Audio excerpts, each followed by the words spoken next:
Hello! Hi friends అందరూ ఎలా ఉన్నారు?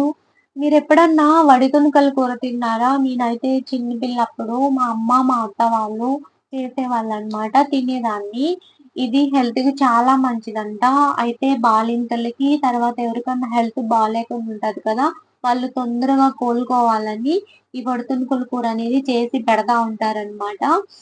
అయితే ఇది మటన్ ఉంటది కదా! కొంచెం పసుపు, ఉప్పు వేసి మంచిగా కలిపేసి ఎండలో ఒక 4 రోజులు, 5 రోజులు బాగా ఎండబెట్టిన తర్వాత ఇది వటి తునకలంటాం మేమైతే. నేనైతే చాలా మందికి తెలీదని అనుకుంటున్నాను. కానీ నాకు దుబాయ్‌లో గూడా నాకు నేనే చేసుకొని తినే అదృష్టం దక్కింది. మా సారు, మా మేడం వాళ్ళు ఇండియా నుంచి వస్తూ నాకు కూడా ఇచ్చారనమాట. ప్లీజ్ ఫుల్ వీడియో అయితే ఎలా చేయాలో వీడియో చేసి యూట్యూబ్ ఛానెల్‌లో పోస్ట్ చేశాను. లింక్ పెడతాను. తప్పకుండా చూడండి. ఓకేనా ఫ్రెండ్స్. బాయ్ అందరికీ. Thank you for watching.